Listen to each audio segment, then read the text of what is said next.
Bonjour à tous. Aujourd'hui, dans Valeurs relatives, je reçois Philippe Cussé.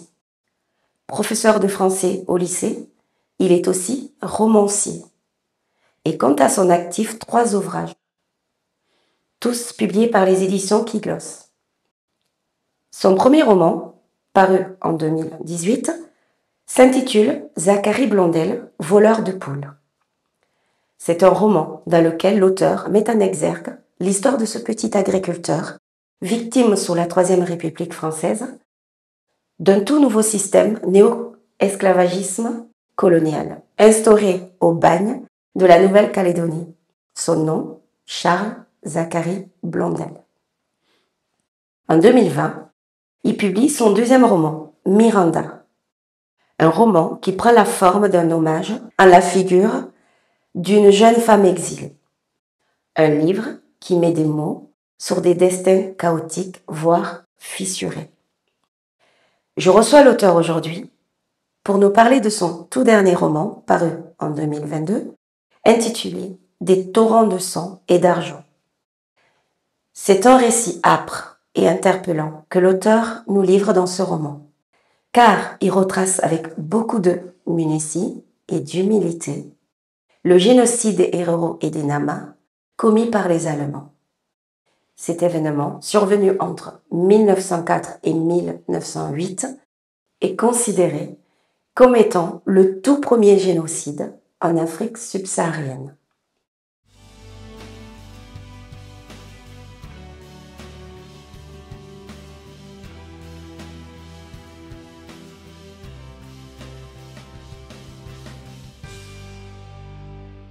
Bonjour.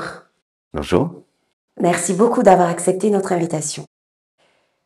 En dehors de l'enseignement et de l'écriture, vous seriez aussi musicien, Philippe. Alors, musicien, c'est peut-être un grand mot, à mesure où j'ai pas fait le conservatoire, je connais pas le solfège.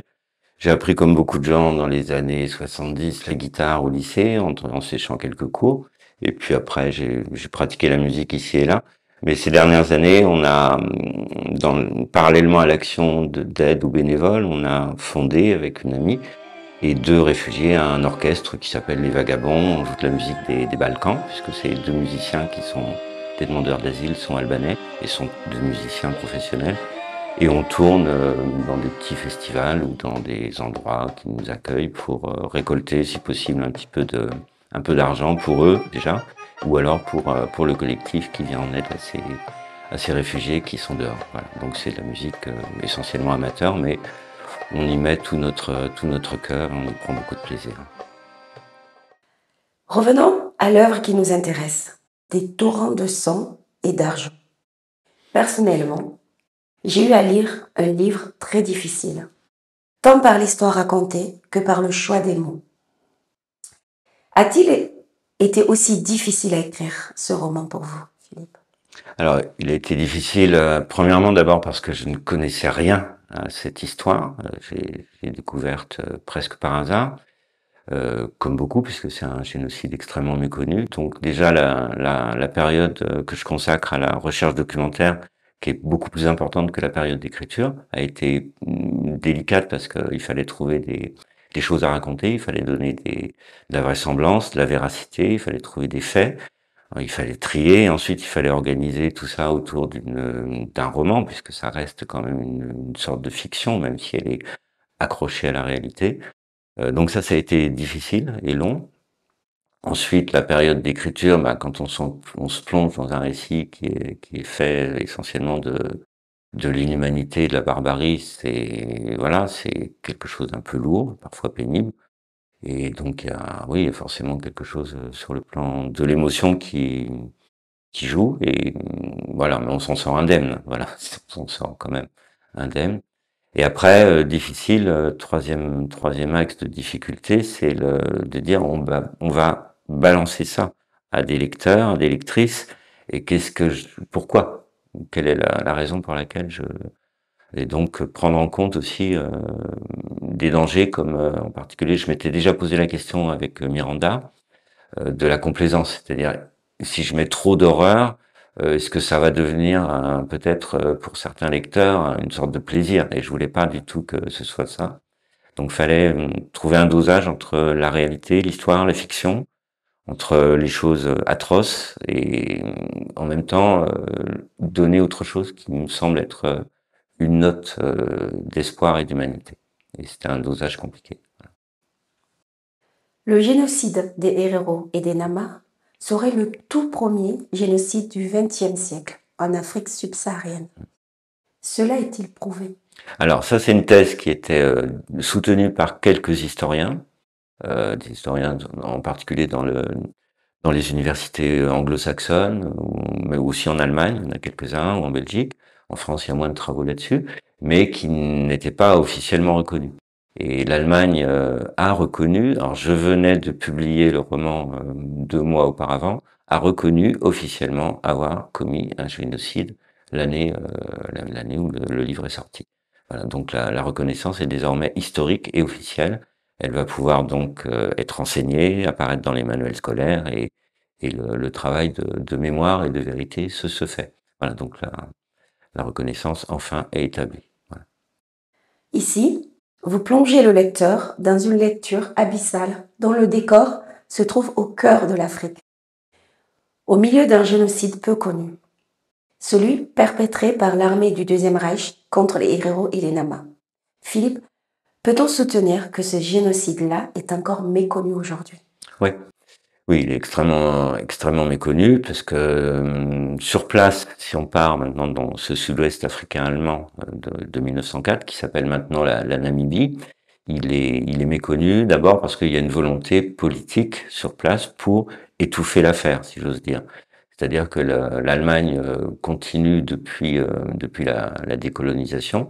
La Namibie est le dernier pays qui va obtenir son indépendance, mais l'Allemagne a encore un poids politique à distance, notamment par une aide financière. Il donne quelque chose comme 1 milliard par an, voilà, pour l'aide au développement, mais il favorise une ethnie qui s'appelle les Ovambo et qui, eux, n'ont pas été victimes du génocide. Et donc les Herero et les Nama, les survivants, restent dans la pauvreté, et on leur impose plus ou moins le silence. Par exemple, il y a encore des statues des génocideurs, des statues équestres, on a beaucoup parlé de ça dans d'autres pays, qui sont érigées comme étant des héros de l'histoire de ce pays. Et donc sur place, il y a encore un travail que mènent d'ailleurs des descendants pour rétablir la vérité, pour rétablir la mémoire de ce génocide. Ensuite, dans le reste du monde, maintenant, il y a beaucoup de travaux, beaucoup de fiction, d'écrivains qui vont se replonger dans cette histoire coloniale, dont des grands écrivains comme Éric Vuillard ou Laurent Godet, qui exhument un petit peu tout ce qu'on a voulu cacher sous le tapis. Donc je pense que pour la Namibie, ça viendra également et des choses seront écrites, seront filmées. Et disons que le train de la vérité est en marche. Ce crime contre l'humanité s'est déroulé dans une contrée appelée à l'époque, vous l'avez dit, le sud-ouest africain allemand, qui est devenu aujourd'hui la Namibie. Est-ce que vous pourriez nous expliquer comment les Allemands arrivent-ils à s'emparer de cette partie-là de l'Afrique? Alors, ils s'en emparent comme tous les grandes puissances coloniales, c'est-à-dire de manière arbitraire et par la force, avec la conférence de Berlin de 1884 ou 85, je crois, où ils vont se partager le gâteau africain à la règle, alors, en tirant les frontières, en traçant les frontières. Et il se trouve que le sud-ouest africain est une zone qui était colonisée par les Portugais, mais qui est une zone qui est difficilement exploitable. D'abord, la bande, la côte, toute la bande de la côte de la Namibie aujourd'hui est assez aride, c'est désertique, et donc c'est une terre dont on ne sait pas trop quoi faire. Les Portugais ne l'exploitent pas à fond, et les Allemands, qui sont un petit peu en retard de territorialité sur la colonisation, vont prendre cette part du gâteau dont personne ne veut vraiment. Voilà. Et ils vont commencer à faire de l'élevage et à exploiter des richesses. Et ensuite, à partir de 1906, exploiter le diamant, puisque là, c'est encore l'une des ressources essentielles. Ici, vous racontez l'histoire de tout un peuple par le prisme d'un regard, celui d'Esther. Malgré qu'il s'agisse de faits historiques réels, vous avez tout de même souhaité travailler ce livre sous forme de fiction. Pourquoi? D'abord parce que je ne suis pas historien, donc un travail d'historien nécessite une approche scientifique et rigoureuse que je ne sais pas faire. Ensuite, le roman me permet justement de questionner, de questionner des questions que moi-même je me pose. Bon, comment quand on s'appelle Esther, qu'on est une survivante, on vit les choses, et donc d'interroger le lecteur. En fait, je pense que l'historien apporte des réponses, le romancier pose des questions. Il reprend la même configuration, la même réalité, mais il interroge le lecteur. Et comme moi, je n'ai pas les réponses, je les renvoie au lecteur et aux lectrices, et c'est à eux et à elles de se débrouiller avec ça. Je lis. Un train s'élance vers l'ouest à destination de Swakopmund et de la côte atlantique. Ces 3 wagons à bestiaux regorgent d'une chair humaine, desséchée, que les camps de Caribib ne contiennent plus. Soldats et héros, vaincus par l'acier prussien, par la soif et la rocaille d'Omaïké. Guerrieros ayant échappé aux exécutions sommaires et aux pendaisons collectives, dont les officiers de l'armée impériale exhibent parfois les photographies avec l'impassible fierté des tueurs de fauves, femmes aux mines tristes et aux flancs encombrés, d'enfants plus maigres que les arbustes calcinés des savanes. Philippe, un train est lancé à vive allure, transportant des captifs. J'ai l'impression de me retrouver dans une des scènes de ces nombreux films consacrés à la Shoah. Ouais. Ouais, ce sont les premières lignes du roman, et je voulais tout de suite que les lecteurs européens, français pour la plupart, euh, se disent, mais ça, j'ai l'impression de l'avoir lu quelque part. Les wagons à bestiaux, c'est toute cette horreur. Ce sont des images qu'on connaît parce qu'on nous les a montrées à l'école, parce que l'histoire est connue. Et sauf que là, c'est pas les blancs juifs ou tziganes ou résistants qui sont déportés, ce sont les héros et les namas d'une contrée lointaine d'Afrique du Sud, et c'est bien avant. Donc c'était pour établir cette analogie avec une histoire connue, celle du génocide du Troisième Reich. Et là, non, c'est le Deuxième Reich qui a fait ça déjà, et on connaissait pas. Donc c'était l'effet d'étrangeté que je voulais produire. Je poursuis. Comme tous les prisonniers du train, elle, c'est-à-dire Esther, lutte contre une peur silencieuse. Une peur épaisse qui s'impose à tous et qui flotte dans l'atmosphère. Pourquoi choisir une figure féminine comme personnage principal de cette histoire qui me semble être avant tout une histoire d'homme? Alors, je peux peut-être tomber dans des propos un peu sexistes. J'ai l'impression, je me trompe peut-être, mais j'ai l'impression que quand l'histoire est racontée par des hommes, souvent, du point de vue des hommes, on s'intéresse à la virilité, à la guerre, au combat. Quand on prend le point de vue qui m'est étranger, en partie quand même, d'une figure féminine, c'est pas le point de vue du combat d'un peuple contre un autre. C'est une autre, ce sont d'autres valeurs, d'autres priorités qui sont les siennes. Et donc la priorité d'Esther, qui peut être une priorité masculine aussi, mais moi j'ai choisi Esther, était celle de continuer à vivre, de rester humaine et de garder son humanité, et pas de vaincre un adversaire qui soit le grand méchant loup du Deuxième Reich et voilà. Donc c'était peut-être cette option. Et en plus, j'avais déjà expérimenté ce travail de projection et d'identification avec le roman Miranda, où là on m'a posé cette question aussi: comment avez-vous fait avec Miranda pour vous identifier à une femme qui est victime de la prostitution dans les cartels mexicains? Voilà. Et ça m'intéresse aussi de pas raconter les choses de mon point de vue. Je voulais pas donner ma leçon d'historien romancier sur ce fait, et donc prendre le point de vue d'une héroïne qui m'est donc étrangère. Ça me permettait justement de me placer en retrait. Esther fait partie de la tribu des Namas. À la page 11, vous précisez qu'il s'agit d'une Nama de Béthanie. De quelle Béthanie s'agit-il? Alors c'est un nom qu'on a donné à une province, si on peut dire, une région du sud-ouest africain allemand. Et donc comme les Portugais ont colonisé cette terre, ils ont repris des termes une toponymie biblique pour la plaquer sur l'Afrique, comme ça a été fait dans bien d'autres contrées. Voilà. Mais il n'y a pas d'analogie avec sinon la coïncidence. Pourquoi avoir épargné au lecteur les détails des différentes batailles menées par de grands guerriers locaux contre les Allemands?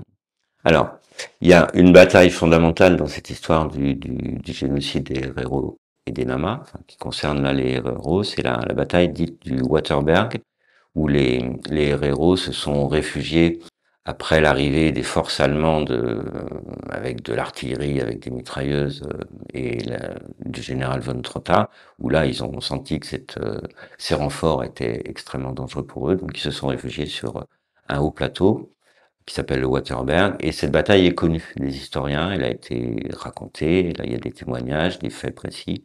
Donc franchement, ça ne m'intéressait pas de raconter les batailles. Voilà, je suis pas Balzac, je suis pas Victor Hugo, donc raconter Austerlitz ou Waterloo, ça ne m'intéresse pas tellement.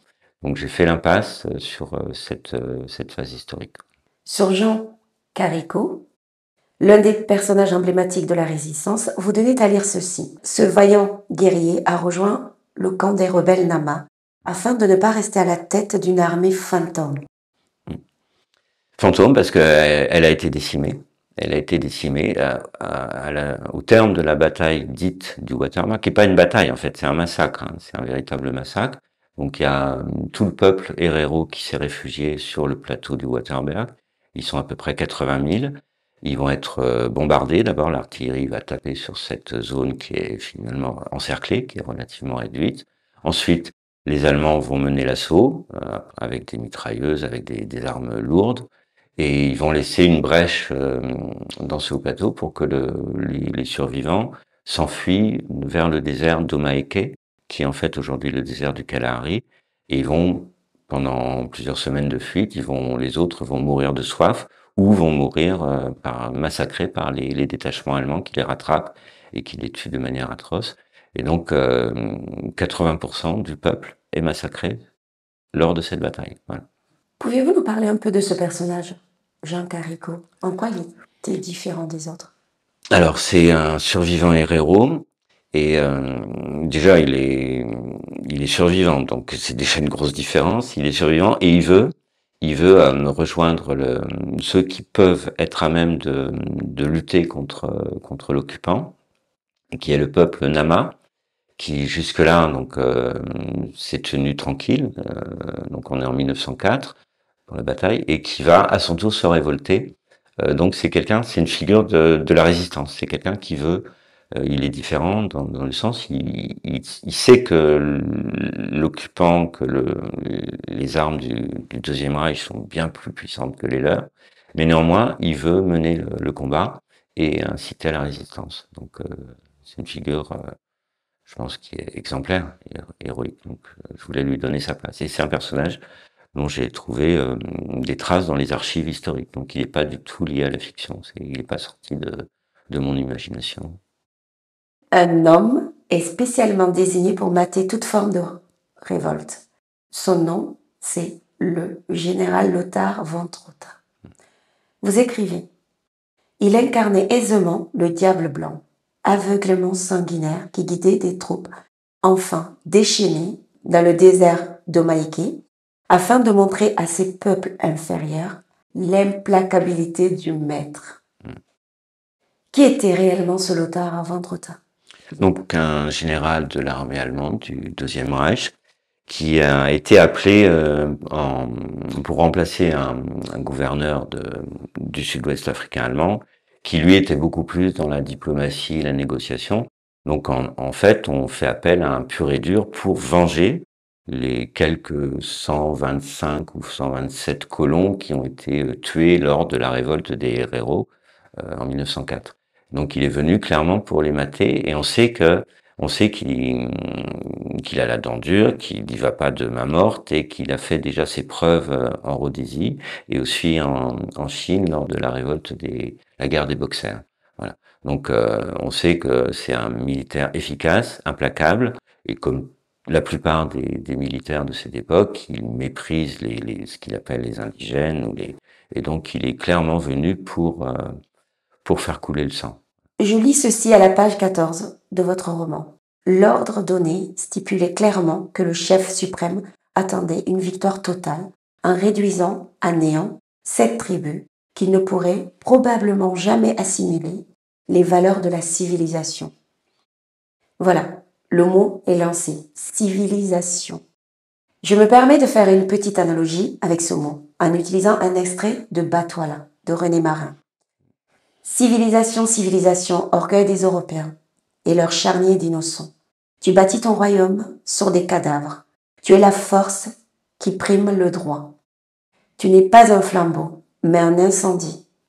Tout ce à quoi tu touches, tu le consumes. Philippe, est-ce que ce texte de René Marin résume assez les valeurs civilisationnelles dont le chef suprême ici fait référence? Bien sûr, c'est un texte essentiel qui va initier, qui va déclencher ensuite le mouvement dit de la négritude, qu'on trouvera ensuite avec Léopold Sédar Senghor et puis Aimé Césaire, dont on reparlera. Et oui, ça incarne vraiment cette notion assez bâtarde, je dirais, qu'on impose, et on dit on va civiliser ces sauvages parce qu'ils ne le sont pas, on va leur apprendre la bonne religion, les bonnes manières, la bonne langue, la Bible, etc.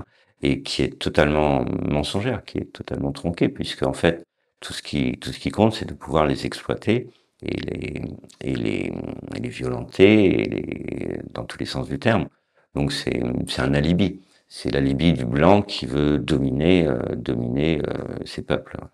Je continue. Quoi que tu veuilles, quoi que tu fasses, tu te mets dans le mensonge, écrit René Marin. Ce mensonge-là, une autre figure de l'anticolonialisme, en parle également dans son discours de 1955, c'est Aimé Césaire. Je cite, « On peut tuer en Indochine, torturer à Madagascar, emprisonner en Afrique noire, sévir aux Antilles. Les colonisés savent désormais qu'ils ont sur les colonialistes un avantage. Ils savent que leurs maîtres provisoires mentent. Donc, que leurs maîtres sont faibles. » De quel mensonge ces deux pères de l'anticolonialisme font-ils allusion ici? Justement, c'est d'avoir prétendu, depuis la découverte du Nouveau Monde aux Amériques, en Afrique, c'est pareil, d'avoir prétendu apporter le bien, les valeurs religieuses, la Bible, de brandir la Bible d'une main et d'avoir le fouet et l'épée de l'autre. Donc c'est ce mensonge-là. Ils se prétendent être le peuple divin et ils nous apportent en fait de la souffrance. Donc c'est cette contradiction qui va inciter certains d'entre eux à se révolter et donc à ne plus respecter le maître comme étant quelqu'un qui a la puissance technologique, qui a la puissance des armes, qui a la puissance matérielle, et donc se dire non, ils sont des menteurs et on peut à ce moment-là les lutter contre eux. Page 54, vous écrivez « Verser des torrents de sang et d'argent, Lothar von Trotha aura été le meilleur des prophètes. » Le titre du roman « Verser des torrents de sang et d'argent » a-t-il été compliqué à trouver ou ça s'est imposé à vous? Alors, j'ai beaucoup réfléchi à la question du titre, puisque dernièrement, il y a quelque temps, je parlais avec quelqu'un qui avait lu le roman, qui me disait « Mais quel beau titre !» Voilà, mais ça m'embêtait parce que la formule est justement de Lothar von Trotha. Je verserai des torrents de sang et d'argent. C'est un extrait de l'ordre génocidaire qu'il écrit en 1904. Et donc, ça résume verser des torrents de sang, c'est-à-dire les tuer tous, tuez-les tous, voilà, exterminez-les tous. Et d'argent, c'est-à-dire je donnerai de l'argent à ceux qui dénonceront les survivants, faire un appel à la collaboration. Et donc, donner la parole à Lothar von Trotha avec ce titre presque poétique dans le sens large du terme, m'ennuyait. Mais en même temps, comme ça fait partie de l'histoire du Sud-Ouest africain allemand, ouais, j'ai opté pour ce titre-là. Ce fameux général commandant Lothar von Trotha avait une manière bien à lui pour en finir avec les héros et les lamas. L'une de ses stratégies consistait à laisser les autochtones mourir d'épuisement en les chassant vers le désert. Vous en avez parlé tout à l'heure. En espérant que la nature finirait par naturellement faire son travail. Aussi dans le but d'économiser des munitions. Ouais, oui. Et ça, c'est une pratique qu'on retrouve également chez les nazis. Hein. Les nazis, pour économiser des cartouches, utilisaient dans certains camps, par exemple, une piqûre de pétrole dans le cœur, voilà, des choses comme ça. Ou les enterrés vivants, ou des choses atroces pour économiser les munitions. Et on a déjà cette logique pragmatique totalement déshumanisée qui est en place. Et donc, Lothar von Trotha sait très bien qu'après la bataille, enfin le massacre du Waterberg, ceux qui filent dans le désert d'Omaike, aujourd'hui de Kalahari, et qui essaient d'atteindre le Botswana, qui est, je sais pas combien de kilomètres qu'il faut traverser, sans eau, avec des femmes, des enfants, des blessés, n'ont absolument aucune chance. Et la plupart d'entre eux vont mourir de soif dans des conditions atroces lorsqu'ils ne sont pas rattrapés. Donc c'est ça, sa logique. Voilà. Avec ce commandant von Trotha, les règles sont très simples. Être tué ou se vendre. Oui, se vendre, c'est-à-dire passer dans le camp des maîtres, dans le camp des blancs. Voilà, donc se vendre, c'est le torrent de sang ou d'argent et d'argent. Donc vous avez le choix entre être tué ou bien revenir de notre côté et vous battre avec nous contre vos frères. Voilà. Donc on retrouve la même problématique, ce qu'on appelait la période de Vichy, hein, de Pétain, c'est-à-dire vous avez le choix, vous êtes du côté des dominants ou vous restez du côté des dominés, mais à ce moment-là vous allez mourir dans des conditions atroces. Donc c'est cette alternative terrible qu'on trouve et qui est également mise en place de manière géniale dans un des grands romans sur le nazisme et sur ses dégâts. Je pensais Le choix de Sophie de William Styron. On demande, le commandant du camp d'Auschwitz demande à Sophie, qui est une juive, qui a 2 enfants, de dire voilà, demain il y a une sélection, mais tu dois choisir l'enfant qui va être gazé et brûlé dans les crématoires. Est-ce que ce sera le garçon ou la fille? Tu as la nuit pour réfléchir. Et ça, c'est une façon de dominer, de prendre possession de l'individu. Voilà. Vous décrivez des scènes parfois insoutenables et horriblement atroces. Je pense notamment à la scène où des soldats allemands, pour s'amuser, utilisent un nourrisson comme un ballon de rugby, pour ensuite l'abattre comme un lapin. Ma question c'est, est-ce que ces différentes scènes ont réellement existé ou cela relève de la part imaginaire de l'auteur que vous êtes? Non, cette scène-là, elle est archivée, je l'ai lue et beaucoup d'autres, dans un livre qui s'appelle le Blue Book, qui a été composé par un militaire, un major anglais, qui s'appelle Thomas O'Reilly, et donc c'est un dossier d'archives qui a été constitué pour montrer à quel point le Deuxième Reich avait été coupable de crimes. À l'époque, on ne disait pas crimes contre l'humanité, ni crimes de guerre. Et cet épisode-là et bien d'autres est écrit d'après des témoignages. Donc, alors, je ne sais pas si les soldats font ça pour s'amuser. En fait, ils ont rattrapé quelques survivants dans le désert et il se trouve qu'un bébé a miraculeusement survécu alors que d'autres sont morts de faim et de soif. Et lui, il est toujours vivant. Donc, ils savent pas quoi faire de ce bébé. Donc, je ne dirais pas par dérision, mais pour échapper à leur responsabilité humaine, ils se mettent à se lancer l'un l'autre comme un ballon de rugby. Et finalement, il va faire l'objet d'un crime. Il sera embroché par la baïonnette de l'un d'entre eux. Mais ils sont démunis. Parce on ne leur dit pas, tuez-les tous. À ce moment-là, le gradé qui est responsable des détachements leur donne pas l'ordre de faire ceci ou cela, de préserver le bébé, de le garder ou de le tuer. Et donc, le jeu est une façon d'échapper à sa responsabilité. Et c'est une scène qui est d'une atrocité terrible. Donc, je l'ai choisi de mettre dans le roman, mais je me suis posé la question. Des choses similaires ont été faites par d'autres puissances coloniales. Il y a un épisode, je me suis intéressé aussi à la guerre d'Algérie, où il y a un militaire qui va achever comme ça un bébé en en le fracassant contre un mur. Voilà. Les nazis ont fait des choses aussi du même type, de tuer. Mais pour eux, est-ce que c'est un être humain? Voilà, c'est la question de Primo Levi. Si c'est un homme, est-ce que je peux le tuer? Mais pour ces militaires, on leur a appris à penser de cette façon-là que ce sont des sous-hommes, que ce ne sont pas des êtres humains. Donc, ça allège la responsabilité. Je reprends le fil de l'histoire. Arrivé au camp de Swakopmund, Esther doit faire face à une autre forme d'agression, le viol. Au cours d'une même nuit, vous racontez qu'elle se fera violer à plusieurs reprises, selon l'ordre décroissant des grades militaires. Est-ce un viol collectif? Oui, c'est un viol collectif avec peut-être pour une fois une espèce d'organisation un peu à l'allemande où on commence par le capitaine, on continue par le sergent, on finit par on continue avec le caporal et ensuite le simple soldat.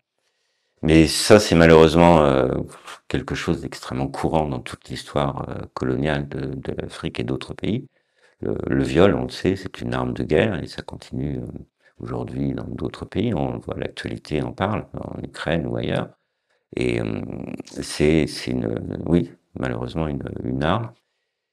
Et cette question du viol, elle est dans la mémoire des descendants et des descendantes namibiennes aujourd'hui. Elle est inscrite puisque beaucoup de, de jeunes filles en particulier, en ce moment, s'intéressent à cette question et veulent la raconter. J'ai entendu une jeune namibienne, lycéenne, je crois, qui voulait raconter l'histoire de son arrière-grand-mère qui était l'enfant d'un viol, justement, et qui avait la peau un peu blanche, et qui avait dit ensuite, de génération en génération, lorsqu'il y a eu la naissance d'une de ses petites filles, qui a dit « Enfin, nous redevenons noirs ». Voilà. Et cette histoire-là, elle est inscrite dans leur sang. Elle n'oubliera jamais les meurtrissures de son être, vous écrivez. Dans l'histoire des conquêtes, le viol d'esclaves était une pratique très répandue chez les colons. Ma question c'est, est-ce logique de violer des êtres que l'on considère comme des animaux, des bestiaux, des êtres à qui l'on a enlevé toute forme d'humanité? C'est dans la logique de la pensée raciste européenne, qui les considère ni plus ni moins que comme des animaux, comme on utilise un cheval pour tirer la charrue, donc c'est dans leur logique, dans leur pensée inscrite par l'époque et, et qui est cautionnée par la science, qui est cautionnée par les médias, qui est cautionnée par les discours politiques.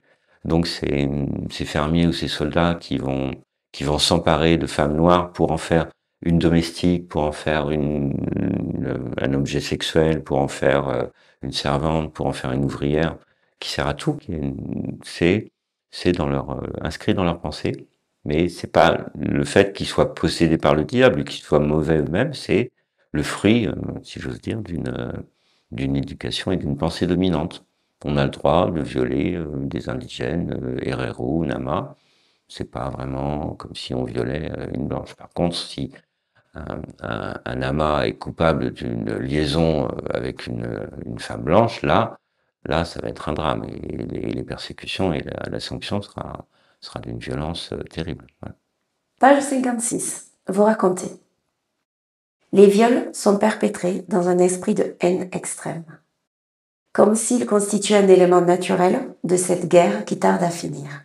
À peine satisfaits et animés par un instinct de destruction, les violeurs n'hésitent pas à battre à mort leurs victimes.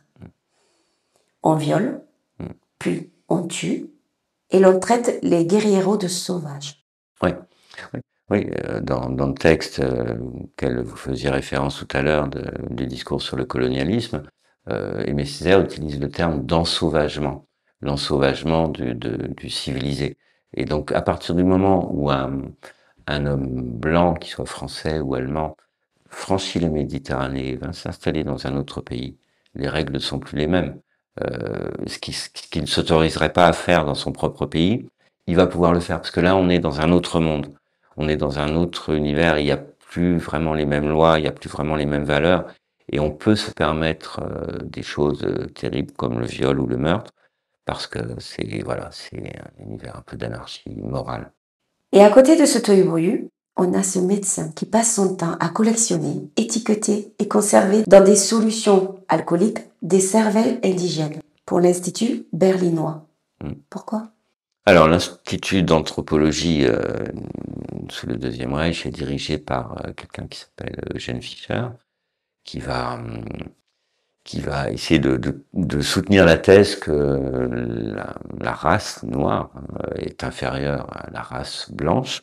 Et pour ça, il a besoin d'étudier les crânes, ce qu'on appelle la craniométrie. Donc on mesure les crânes dans tous les sens pour prouver que la cervelle qui se trouve à l'intérieur d'un crâne blanc est bien supérieure à la cervelle qui se trouve à l'intérieur d'un crâne noir. Donc il a besoin de matériel. Donc on va utiliser ce matériel qui vient des camps de prisonniers d'Afrique du Sud, et pardon, pas d'Afrique du Sud, de Namibie, pour les étudier par des messieurs très bien, en blouse blanche, qui sortent des universités, qui sont bardés de diplômes et qui vont mentir, parce que ces expériences ne prouvent rien, mais ça fait rien, on ment. Dès les premières lueurs du jour, il est prévu que le train prendrait la direction de la ville de Luderex, où se trouve le sinistre camp de Sharp Island. Vous écrivez « Un lieu où la mort règne en maître absolu. Un lieu qui transforme en quelques semaines des ouvriers valides en malades contagieux, ou, à défaut, en squelettes ambulants. » Philippe, parlez-nous un peu de ce lieu qui est si réputé et si redouté par tous. Alors, Shark Island, donc l'île aux requins, c'est, selon moi, c'est le brouillon des camps d'extermination allemands. C'est-à-dire, c'est pas les premiers camps de concentration. Il y a d'autres camps de concentration. Les premiers sont les Espagnols à Cuba. Ensuite, il y aura les Hollandais en Afrique du Sud. Et là, c'est vraiment un camp d'extermination. C'est-à-dire, les détenus, on les place là pour qu'ils meurent. Pour qu'ils meurent, c'est une façon de les tuer sans passer à l'acte, sans les fusiller ou autre. Voilà. Ils meurent de faim, ils meurent de froid, ils meurent de maltraitance, ils meurent de crimes comme ça. Et donc, c'est le modèle qu'on trouvera ensuite à Bergen-Belsen, à Auschwitz, qui est mis en place. Et ce camp de Shark Island est de sinistre mémoire. C'est-à-dire, c'est pas le seul dans le sud-ouest africain allemand. Il y a d'autres camps qui sont des modèles qui seront ensuite repris par le Troisième Reich. Je lis ceci à la page 17. Elle, c'est-à-dire Esther, craint tout cela plus encore que la mort, plus que le froid de ces rives à jamais malsaines. Est-ce que c'est juste si je disais qu'au final, Esther préfère de loin la mort, qui est en somme une affaire d'un instant? Alors, pas en général, puisque Esther, on la retrouve ensuite plus tard dans le roman, elle va s'évader, elle sera une figure combative, parce qu'elle veut vivre, elle a cette valeur-là en elle, elle a cette flamme, mais dans le camp de Shark Island, je pense que tout détenu, à un moment donné, elle est tentée par le désespoir, elle est tentée par le suicide. Et d'ailleurs, il y aura dans les camps des gens qui vont ne pas supporter cette horreur à laquelle ils s'attendent pas. Ils n'ont jamais rien vu de pareil dans leur histoire. De mémoire de Herero ou de Nama, on n'a jamais eu affaire à des adversaires qui vont vous enfermer sur une île, qui vont vous maltraiter, qui vont qui vont vous violer, ils ne connaissent pas ça. Et donc, une défense, c'est de fuir, et une des fuites possibles, c'est la tentation suicidaire. Ce qui arrive aussi à Auschwitz, à Auschwitz, certains découvrent l'horreur et se jettent contre les fils électrifiés. Tentent une évasion désespérée pour mourir tout de suite, mourir plus vite. Donc elle est tentée par ça, à un moment donné, mais elle va le surmonter et elle va pouvoir continuer un chemin pénible. Voici ce que l'on peut lire sur les conditions de détention des hommes sur ce camp. Les détenus ne sont plus que des squelettes affamés qui succombent à l'épuisement ou sont tout simplement assassinés et achevés à coups de manches de pioche par des gardiens imbibés de bière et de haine. Le principe est simple, se débarrasser des plus faibles et garder les plus forts dans un semblant de vie afin qu'ils puissent accomplir des travaux de chemin de fer. Philippe, pourquoi les colons s'attaquent-ils d'emblée à la réalisation de chemins de fer dans les pays qui colonisent? Alors, le chemin de fer, c'est une des grandes fiertés de la révolution industrielle de tout le 19e siècle européen. Donc, on a cette domination technologique et on a besoin des chemins de fer pour acheminer les matières premières comme le diamant, comme le cacao, le café, n'importe quel pour les acheminer sur les côtes, vers les côtes, où là elles sont ensuite transportées par bateau jusqu'en Europe. Donc c'est vraiment une nécessité économique de construire ces chemins de fer. Et on a la même histoire dans le Congo, Brazzaville, où la France va faire construire un chemin de fer dans la jungle. Et là aussi, il y aura peut-être un autre roman à écrire. Je sais combien de morts qui vont travailler dans des conditions de néo-esclavagistes atroces et qui vont mourir en grand nombre avec une grande violence aussi pour ceux qui travaillent mal. Mais comme cette main-d'œuvre est inépuisable, on en tue, on en ramène d'autres, c'est pas du tout un problème. Là, c'est la découverte du diamant qui va générer une véritable ruée vers l'or, et on va enfin se dire, ah, cette colonie dont personne ne voulait, cette zone aride où on arrive juste à faire un peu d'élevage, à élever des moutons ou des bœufs, là, ça valait vraiment la peine. Et donc, ce chemin de fer qui est construit dans le désert, va être, euh, va être l'occasion de cette autre violence où on va, voilà, tuer de manière, oui, à coup de manche de pioche. Ça, je l'ai pas inventé. Voilà, Et ces travaux sont d'une telle importance pour les colons qu'ils en arrivent aisément à la location d'êtres humains à bon prix. Pourriez-vous nous expliquer brièvement ce que c'est que ce tour de passe-passe humain? Oui, c'est location, c'est-à-dire les compagnies de chemin de fer euh, payent les prisonniers, donnent à l'administration allemande, à l'armée, donnent de l'argent pour dire passez-nous vos prisonniers et on va les faire travailler.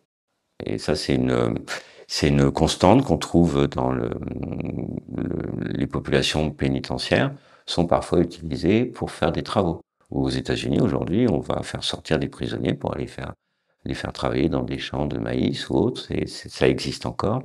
Euh, J'avais raconté ça aussi dans Zacharie Blondel, où le pauvre Zacharie se retrouve à l'autre bout du monde, à l'île des Pins, et donc la société Le Nickel va donner de l'argent à l'administration française pour exploiter les prisonniers comme des esclaves.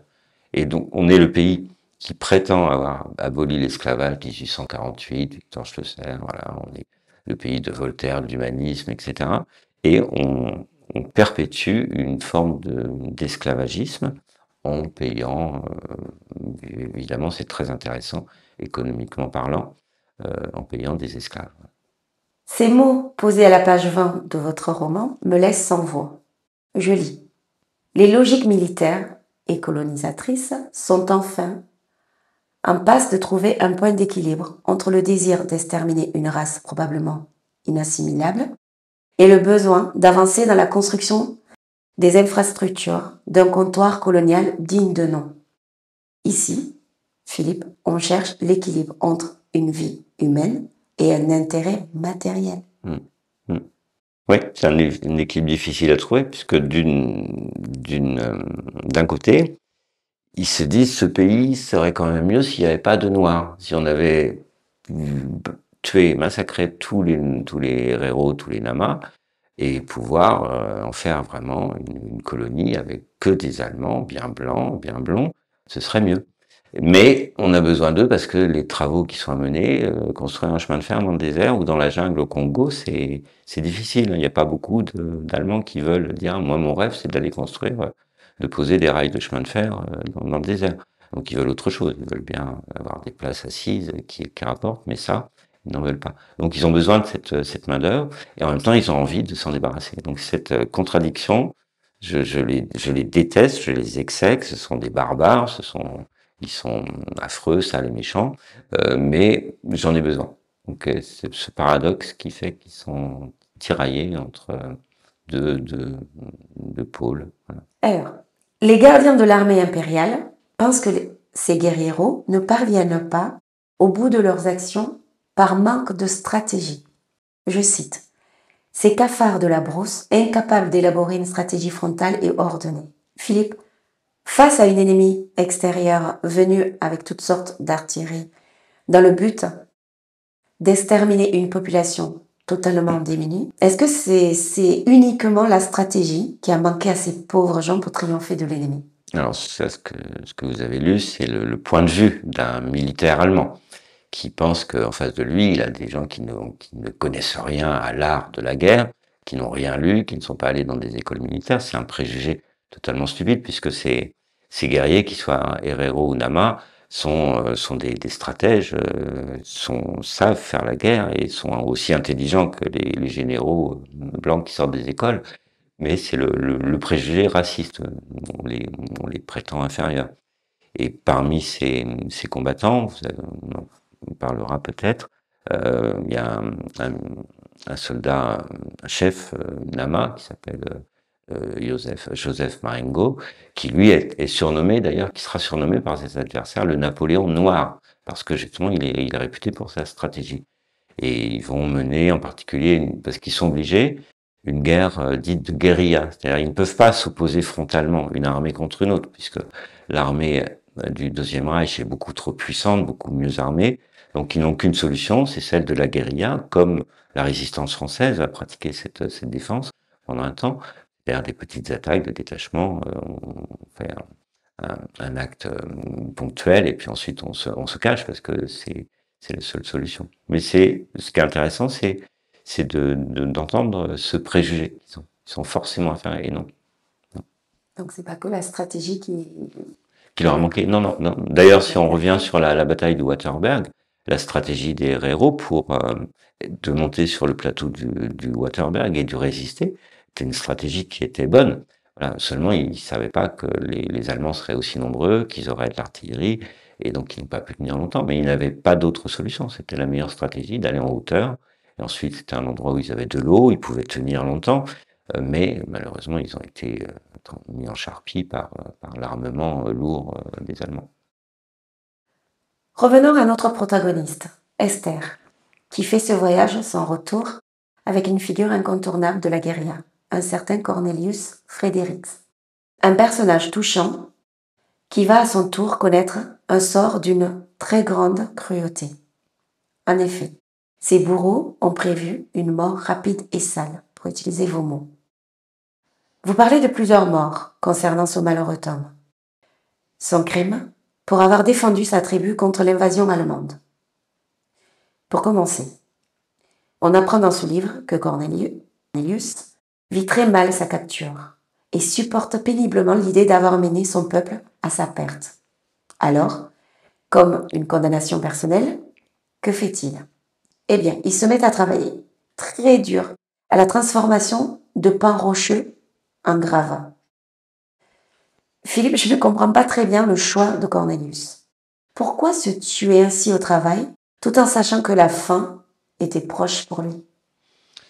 Pour s'humilier, je pense que c'est un guerrier défait, donc il se sent responsable. Lui, on ne l'a pas tué immédiatement parce que justement c'était un chef et on attend d'en faire un exemple. Et donc il s'en veut d'avoir mené les combattants derrière lui qui eux ont été massacrés par les Allemands. Et donc, par le travail de bagnard qu'on lui impose, c'est-à-dire transformer des roches, parce qu'on a besoin de gravats pour faire de Shark Island une île, puisque c'est une presqu'île, d'en faire une presqu'île, pardon. Et donc, c'est une façon de se faire mal, de se punir, d'avoir la culpabilité qu'il ressent pour la perte de ses frères qui sont morts au combat. Et lui n'a pas été tué parce que justement, il avait des galons. Voilà. Donc, l'heure est venue pour le chef Nama. Des soldats l'amènent vers le poste de commandement du camp. Menotté et malmené, Cornelius va connaître sa première mort. Racontez-nous un peu cette première mort avec cet appareil photo. Oui. Alors la première mort, voilà, c'est une photo qui m'a intéressé. J'ai trouvé dans les archives. Donc on voit la photo de Cornelius Fredericks, qui est un homme qui a un chapeau, qui a un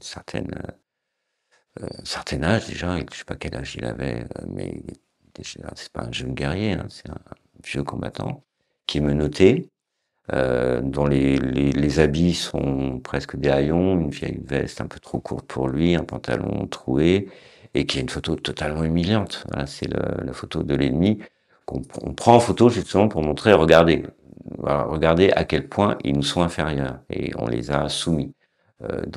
C'est une façon de le tuer par l'humiliation et l'appareil photographique est un outil d'humiliation à ce moment-là comme les photos auxquelles vous faisiez référence tout à l'heure, où il y a des soldats allemands qui ont capturé des fuyards et qui vont les pendre et se photographier.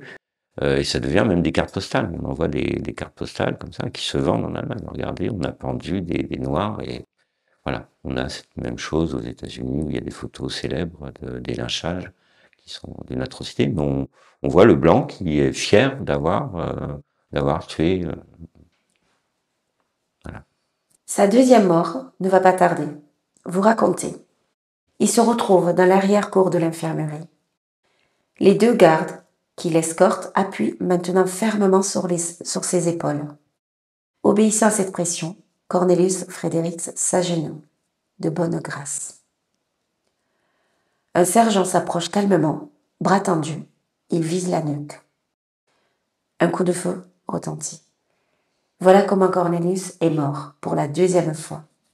Est-ce qu'on peut parler ici de mort classique pour le chef-man?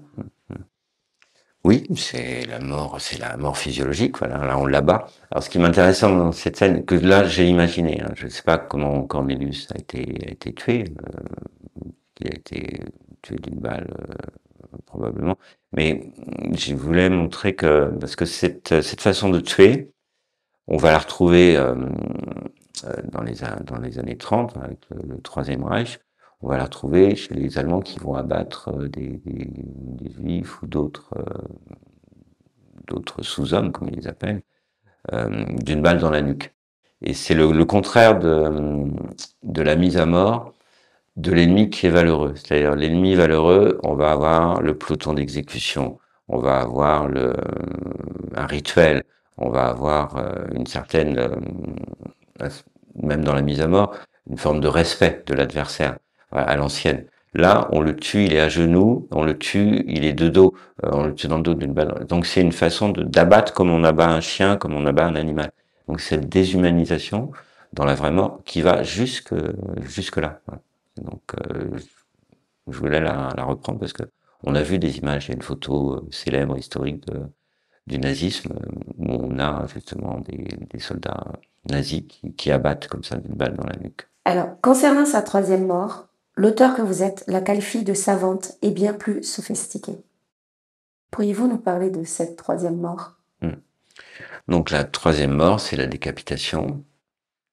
C'est le décapage des crânes et ensuite son corps sera, je sais pas ce qu'on en fait, est-ce qu'on le balance aux requins qui sont autour de Shark Island et son crâne on l'envoie à l'Institut d'anthropologie où il pourra être étudié. Mais il n'y a plus de respect, même pas, il n'aura pas droit à une sépulture, même une fosse commune où son corps va être détaché, le corps et la tête, et on l'utilise comme un objet pour l'étude scientifique. Il incombe aux prisonniers, ainsi qu'Esther, de procéder au décharnement de leurs compagnons morts, par fatigue ou tués par balle.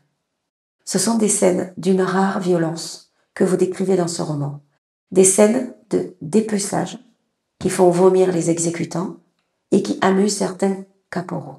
Page 37, je cite. Au fil des minutes, des seaux se remplissent de lambeaux de chair, de peau et de cheveux mêlés. Vaguement dégoûté, le caporal Dieter Stern ordonne de vider les récipients d'un lot de mer. Il estime qu'il vaut mieux donner à manger aux poissons que d'attirer toute la vermine du secteur. En silence, elles, c'est-à-dire les exécutantes, maudissent ces diables allemands qui les contraignent à commettre ce sacrilège. Cette pratique de dépeçage a-t-elle existé, Philippe? Ouais. Cela relève de la fiction. Non. Il y a des choses, des archives, c'est parti les historiens ont exhumé ça, on l'a mis noir sur blanc. Il y a des écrits historiques qui sont très précis là-dessus. Donc c'est un travail qu'on imposait essentiellement aux femmes. Voilà. Donc prisonnières à Shark Island, et donc les hommes étaient après exécution étaient décapités, ou les femmes, on utilisait les crânes des 2 sexes. Et on les faisait bouillir dans des cuves pour que ça puisse se dépecer plus facilement. Et donc, il arrivait très fréquemment que les femmes à qui incombait ce travail atroce doivent décaper des têtes et des crânes de personnes qui étaient proches, qu'elles connaissaient, pour ensuite envoyer des crânes bien propres à l'Institut d'anthropologie, où là, on allait à nouveau pouvoir prouver par le mensonge scientifique que cette race était effectivement inférieure, puisque la forme n'était pas la même que le crâne de l'Européen, etc. Donc elle a existé, oui. Esther, tout comme Cornelius, travaille très dur au point de s'épuiser. Vous donnez à lire ceci. Elle a besoin de se savoir vivante et de sentir ses bras exerçant ses fortes pressions. Elle veut se convaincre que la faim et le froid ne pourront pas la détruire. Du moins, pas aujourd'hui. Cette vigueur encore intacte lui suffit à ne pas sombrer dans un appétit morbide. Chosifiée, Esther sait que son corps ne lui appartient plus. Ma question c'est, quand le corps est ainsi pris en otage, Philippe, qu'est-ce qui nous raccroche au monde des vivants? C'est ce qu'on appelle communément le courage. C'est quelque chose que c'est un des points sur lesquels je reste assez fasciné par l'être humain. C'est dans des situations totalement désespérantes où les trois quarts d'un peuple a été massacré, vous n'avez pas aucune chance de vous en sortir, et vous avez encore cette force pour... donc Esther, à ce moment-là, c'est une ouvrière du rail, elle est exploitée comme esclave pour construire ce fameux chemin de fer qui va permettre de transporter tous les diamants du sud-ouest africain vers la côte. Et donc sa façon de se battre encore, c'est de se livrer à ce travail du rail qui est pénible, mais qu'elle voit comme une façon de ne pas mourir. C'est si elle s'arrête, elle va se mettre à penser et se dire ça sert à rien, autant mourir tout de suite, autant refuser le travail et me faire abattre comme une chienne. Donc se battre, je pense un peu à ces prisonniers qui subissent de longues peines et qui vont néanmoins faire des pompes dans leurs cellules, qui vont continuer à faire de la musculation. Ils ont la seule adversité, c'est eux. C'est-à-dire, si je laisse mon corps partir en miettes, je suis fichu. Donc, même si ça sert à rien, faut que faut que je me batte. Et là, elle utilise cet esclavage à son profit, c'est-à-dire, je continue à faire travailler mon corps parce que j'en ai besoin et je veux vivre. Voilà. Parlons-en de ces nombreux bâtards qui commencèrent à proliférer dans les colonies. Je lis ceci à la page 32. Il en va du devoir de la science de pousser le politique à se donner des moyens de lutter contre cette dégénérescence contre nature. Qu'advenait-il à ces enfants nés de ces rapports de force, Philippe? Alors, la question du bâtard, hein, voilà, qui est devenue aujourd'hui une insulte extrêmement fréquente, on entend ça partout, elle est assez codifiée politiquement par l'Allemagne et par d'autres pays à cette époque. C'est-à-dire que l'Allemagne, le Deuxième Reich, va voir d'un très mauvais œil le fait que dans ce sud-ouest africain allemand, il y a aussi des colons hollandais, il y a des colons anglais, c'est pas encore la guerre, il y a des colons allemands qui sont pas forcément des racistes finis et qui vont trouver des compagnes de couleur noire et qui vont avoir des enfants qui vont être justement des métis, et ça dérange le pouvoir. Et au point où ils vont interdire les liaisons interraciales. Voilà. Donc, en particulier dans cette région de Béthanie, où ce qu'on appelle les bâtards de Béthanie était une région où il y avait justement ces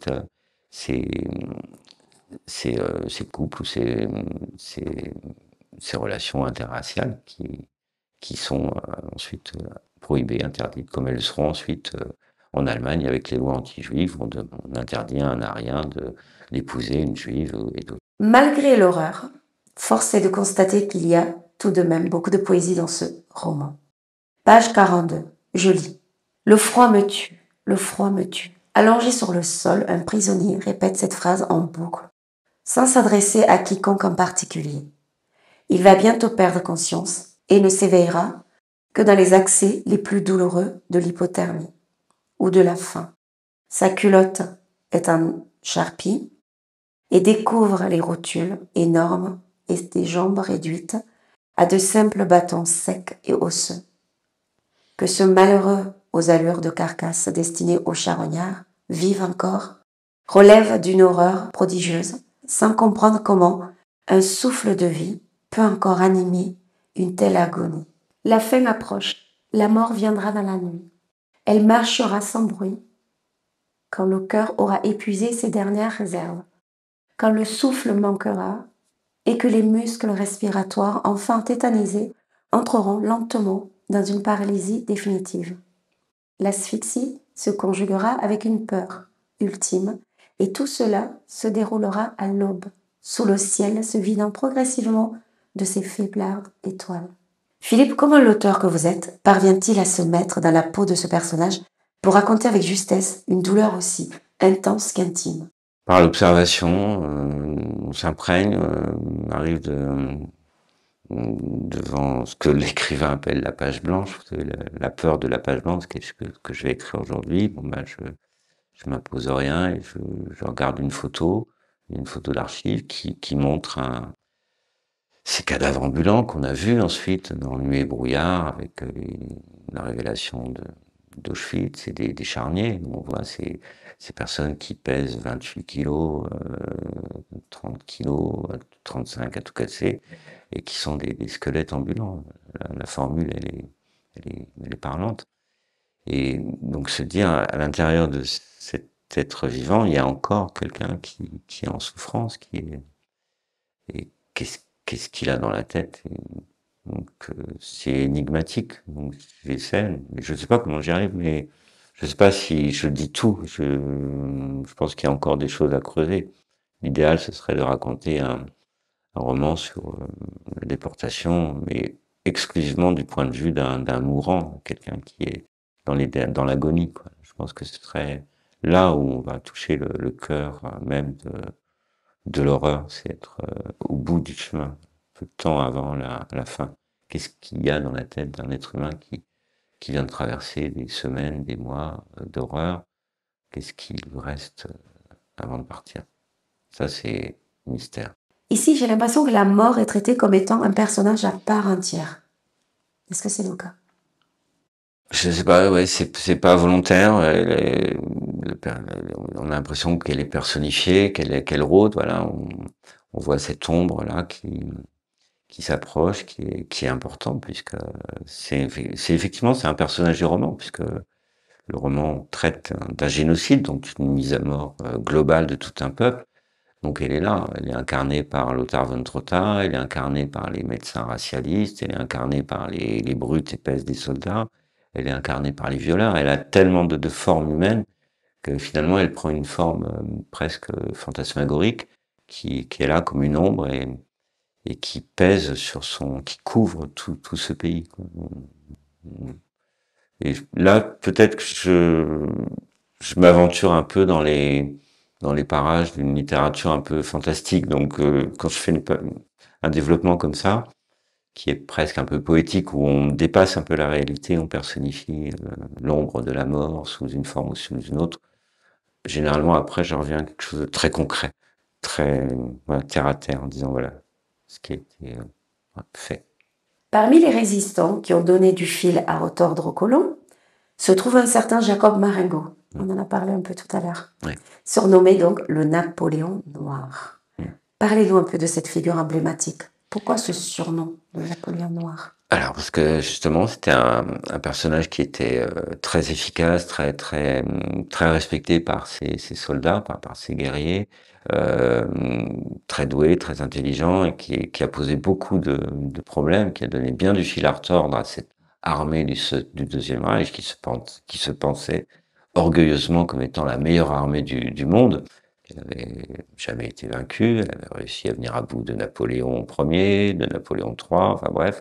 Elle volait de victoire en victoire. Et là, un indigène lama, voilà, pose des problèmes avec seulement des fusils, des chevaux, et donc voilà le surnom. Je trouve que le nom Marengo est quand même assez intriguant pour une figure de guerriero en Afrique. Alors, d'où lui vient ce nom Marengo? Y a-t-il un lien entre la bataille de Marengo en 1900 et le légendaire cheval de Napoléon qui s'appelait aussi Marengo? Non, je pense que j'ai pas trouvé la réponse dans les archives. Je me suis posé la question parce que je m'étais, à une période de mon existence, j'étais plus jeune, hein. Je m'intéressais à Napoléon, comme beaucoup de gamins qui admirent des figures mythiques. Enfin, et la bataille de Marengo, le cheval de Napoléon Ier, tout ça. Ouais. Et j'ai pas trouvé la réponse. Je pense que c'est une homonymie, une coïncidence. Voilà. Le cinéaste haïtien Raoul Pegg a tout récemment réalisé un film documentaire intitulé Exterminer toutes ces brutes. Selon le cinéaste, 3 mots résument toute l'histoire de l'humanité. C'est civilisation, colonisation, extermination. Et dans votre roman, on peut lire ceci à la page 46. Soumettre, exploiter, détruire. 3 phases de l'histoire implacablement reliées par une logique mécanique aussi bien huilée qu'une bielle motrice. J'ai 2 questions. Premièrement, avez-vous vu le film dont je parle? Et ma deuxième question, c'est de quelle logique mécanique faites-vous référence ici? Ouais.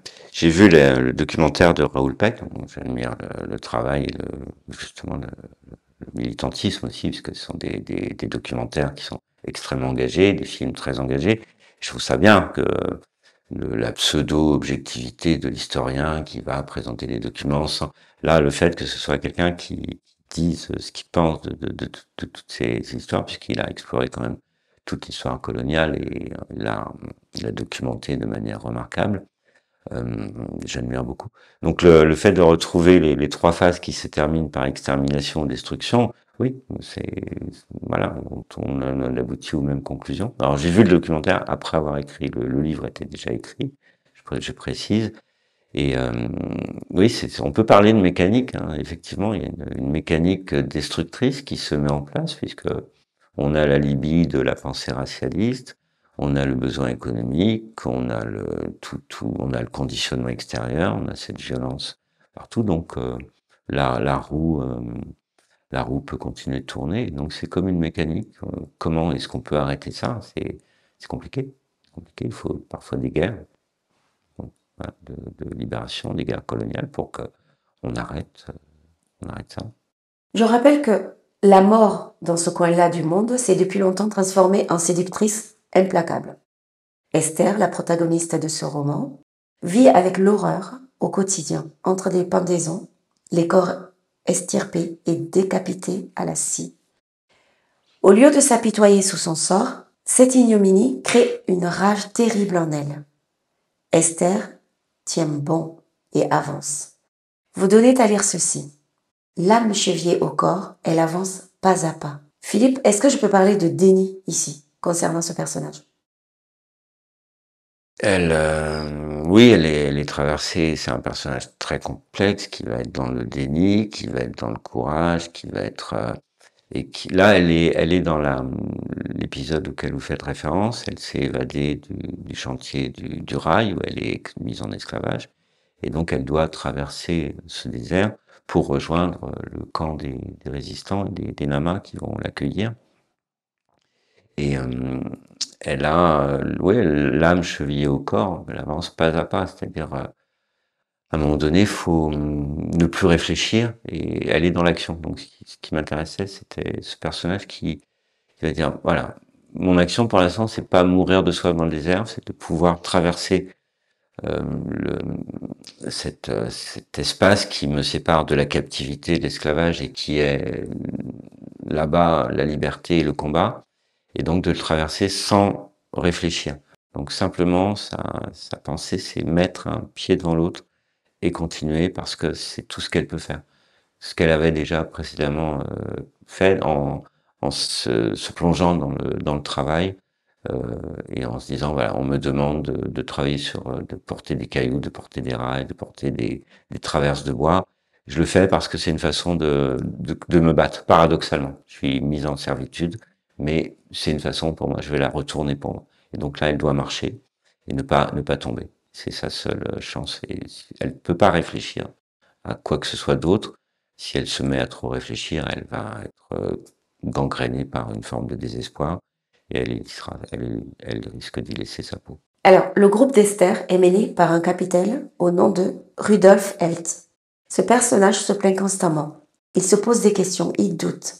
On apprend dans ce livre qu'il a du mal avec ce désert de Namib et de la savane. Il supporte peu ce sable que vous décrivez envahissant, en plus d'un soleil infatigable. Est-ce que le fait d'envoyer dans ces territoires-là des soldats non préparés et de surcroît des novices pourrait expliquer en partie, mais je dis bien en partie, ce comportement quasi bestial et hostile que ces soldats ont systématiquement envers les peuples premiers? Ça peut jouer. Hein. Je pense que ce Rudolf Held, qui est un personnage qui a existé, rêvait peut-être de grandes batailles à l'ancienne entre de l'époque prussienne, avec des adversaires valeureux, bien habillés, et sous un climat tempéré.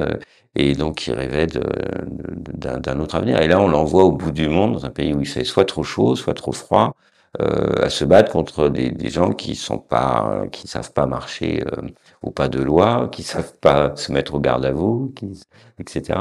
Donc, il se dit, mais qu'est-ce que je fiche là, quoi? C'est aussi pénible sur le plan climatique, sur le plan géographique, et il est en quelque sorte un peu exilé de sa Bavière, peut-être natale, où il aurait préféré se battre sur ce terrain connu. Voilà. Donc, ça peut ajouter à sa haine et à ce mépris par ailleurs de toute une race. Je reviens sur le personnage principal de ce roman, Esther. Au camp, elle surprend une conversation entre deux hommes.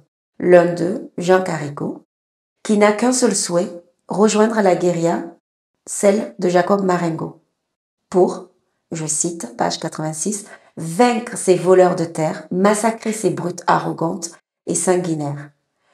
Comment expliquer le désir de vengeance dans la tête de ce personnage tout en sachant que pour lui la mort sera indéniablement au bout? La grandeur, l'honneur, c'est pas de la vengeance. La loi du talion, c'est quelque chose d'un peu méprisable. Et lui, il a la rage. Il est enragé parce qu'il a vu ces blancs venir chez eux, tuer, violer, massacrer, prétendre être supérieurs, alors que ce sont des brutes épaisses. Et donc, il a cette rage du résistant, du révolté. Et je trouve que la rage de Yann Carico est belle. Est belle, elle est comme celle de tout résistant à une oppression. Et c'est quelque chose qui me séduit beaucoup. J'aime quand je sais ou je croise des gens qui sont enragés et qui le montrent, et qui le disent et qui le font, et qu'ils ont raison de l'être. Je trouve ça important d'être enragé. Sinon, on est mort. Les deux hommes ont prévu de s'évader. Ils attendent la nuit pour passer à l'action. Esther les suit sans hésitation. Mais avec quel objectif Esther les suit? Seulement être libre ou rejoindre également la troupe de Jean Marengo? Voilà, donc l'évasion, c'est clairement, pour Esther, c'est de faire partie du camp des résistants, Nama, qui sont menés par Joseph Marengo. Mais elle doit suivre aussi un chemin où elle est en quête de quelque chose d'autre, pas la simple résistance. Elle doit accomplir un chemin que je qualifierais peut-être d'un peu spirituel ou philosophique et qui va se régler dans les dernières pages du roman. Dans le livre, Esther chemine séparée des deux hommes. Pourquoi? Oui, on m'a fait une remarque, pourquoi tu les as pas fait s'évader ensemble? C'est tellement intéressant, les évasions à trois ou à quatre. Oui, pourquoi est-ce qu'elle est derrière? C'est pas du tout parce qu'elle a un train de retard, c'est parce que j'avais besoin de la solitude d'Esther pour justement donner la place à sa réflexion, à son cheminement intellectuel. Donc j'avais besoin de la laisser seule. Voilà. Un des personnages du roman parle en ces termes. Ces sauvages sont incapables de suivre la moindre logique stratégique. Pourtant, la guérilla de Jacob Marengo parvient tout de même à créer une vraie résistance, allant jusqu'à s'habiller en uniforme allemande. Oui, ça c'est une tradition des héros, qui est des Nama, et encore aujourd'hui d'ailleurs, quand les survivants enfin les descendants des héros ont adopté le vêtement de l'ennemi. Et même les femmes s'habillent à la mode des Allemandes de l'époque. Donc aujourd'hui, lorsqu'il y a des cérémonies de commémoration du génocide, on voit les héros qui portent l'uniforme allemand et les femmes héros qui ont ces robes, des grosses allemandes avec des chapeaux européens, etc. Donc c'est une pratique, une coutume. On a l'ennemi, on porte son uniforme, on porte ses attributs. Alors je sais pas pourquoi, pour s'en emparer, voilà, un peu comme peut-être certains guerriers qui ont tué un léopard vont se couvrir de la peau du léopard, peut-être dans la culture. Mais là, je suis pas ethnologue et je fais ça sur le plan de l'hypothèse. À bout de force, les 3 fugitifs sont secourus par les éclaireurs du chef Nama. Désormais, Esther est en sécurité auprès de Jacob Marengo, surnommé le Napoléon Noir. Par contre, ce Napoléon Noir a une drôle d'idée. Alors, je ne sais pas très bien si j'ai compris ce passage, mais son idée, c'était de s'approcher des États voisins, à l'occurrence les Anglais, pour raisonner les Allemands. Oui, il sait que les Anglais et les Allemands ne sont pas en très bons termes. On n'est pas très loin d'une première guerre mondiale d'ailleurs qui va les opposer. Et donc il espère que l'Angleterre et l'armée anglaise voisine va venir à leur secours et donc faire cesser ces massacres, ces camps de concentration, naïvement, parce que même s'il y a un major anglais qui sera mandaté pour répertorier tous les crimes commis par les Allemands, ce sera plus tard. Mais à ce moment-là, le voisin allemand est en train de massacrer les héros, les Nama.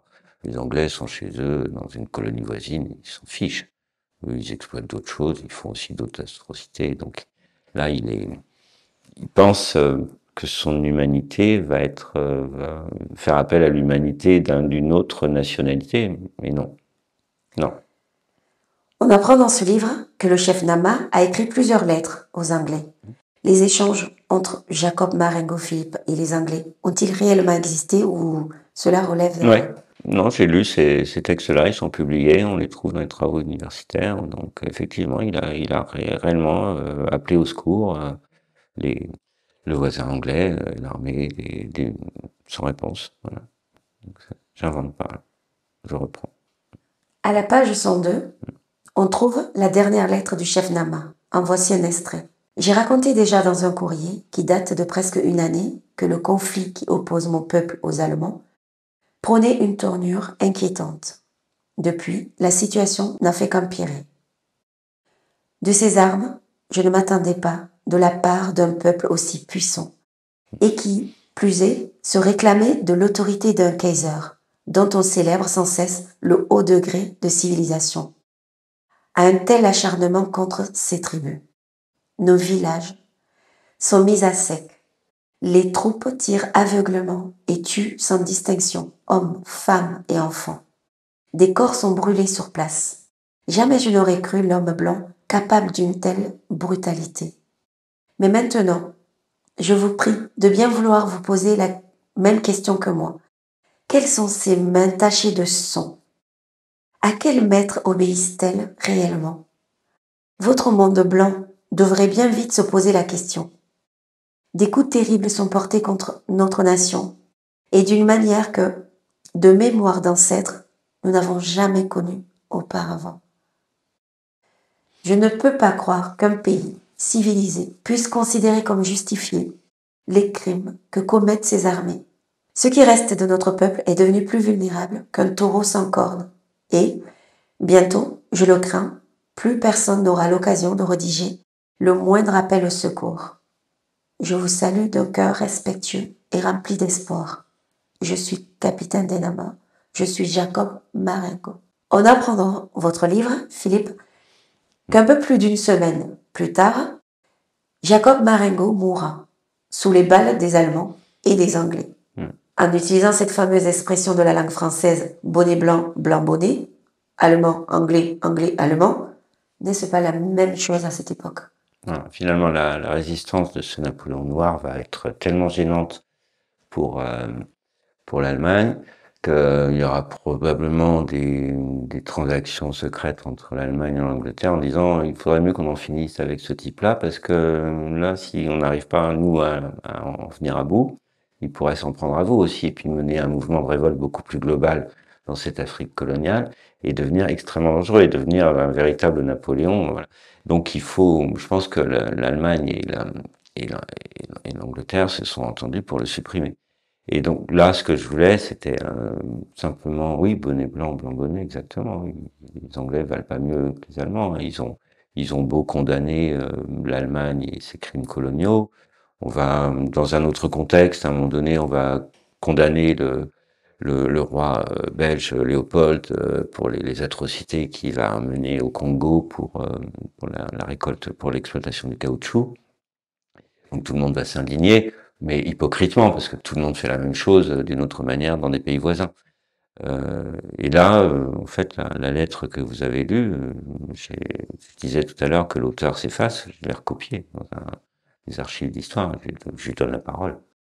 La lettre est tellement belle et en fait, il dit, bah, vous êtes des êtres humains, vous prétendez être l'humanité, bah, prouvez-le et venez à notre secours, parce que nous, on est en train de crever, donc venez.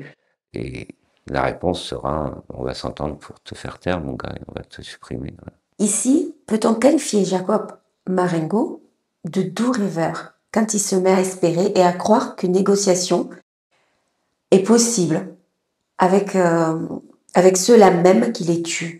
Non, doux rêveur avec le recul, parce qu'on connaît l'histoire et on connaît la pensée blanche de l'époque. Et lui ne lit pas les journaux qui paraissent en Allemagne ou en France, ne lit pas les ouvrages racistes, scientifiques ou pas d'ailleurs, ne suit pas, il connaît pas cette mentalité blanche et cette idéologie. Il la connaît pas aussi bien que nous, avec le recul en tout cas. Et donc oui, il a cette croyance. Lui, ce qu'il connaît de la pensée blanche importée, c'est essentiellement la Bible. Donc dans la Bible, il y a des valeurs humanistes et auxquelles il souscrit puisqu'il est chrétien, auxquelles il essaie de se régler, auxquelles il essaie de respecter. Il se dit, bah les Anglais, les Allemands, quand on s'adresse à des chefs, des généraux ou on peut leur faire confiance. Et oui, il a peut-être un peu de naïveté, mais ça, encore une fois, c'est le recul qui nous permet de dire ça. Vous écrivez, il a foi en une justice supérieure. Les hommes de bien, il en est persuadé, ne peuvent pas tous défaillir. Ils seront capables de tracer un trait rectiligne, aussi précis que ces frontières nouvelles, qui séparera pour toujours la fraternité de la haine. Est-ce que je pourrais faire un parallèle entre ces quelques lignes de Jacob Marengo et les mots de Martin Luther King, I have a dream? Ouais. Et donc, pour poursuivre, hein, il est pas un doux rêveur. C'est-à-dire, il a raison d'avoir ce rêve. Il a raison d'avoir ce rêve. Parce que même s'il n'est pas dans l'actualité de 1904 ou 1908, il a cette utopie, il doit l'avoir, celle d'une fraternité entre des peuples qui vont dépasser cette barbarie. Et il porte ces valeurs, même si lui on ne les verra pas naître, euh, elles, elles sont mises en place de manière fragile, bien sûr, mais elles se mettront en place ensuite progressivement pendant tous les combats du XXe siècle. Euh, donc il a raison de rêver à ça. Vous donnez à lire ceci. Le peuple rouge a été submergé par la puissance torrentielle des mitrailleuses Maxim, frappé par l'effigie du Kaiser. En éliminant ainsi, un à un, toutes les grandes figures de la guérilla, on pourrait dire que ce massacreur, comme vous le nommez dans ce roman, ce Lothar von Trotha, dont l'objectif a été d'éliminer par tous les moyens les tribus Nama et Herero, a en quelque sorte réussi sa mission. Macabre. Oui, puisque voilà, l'Allemagne reconnaît enfin en 2022 le génocide, bien sûr. Donc il a réussi quelque chose d'atroce. Il a accompli sa mission de tueur de masse ou de génocideur, mais pas totalement.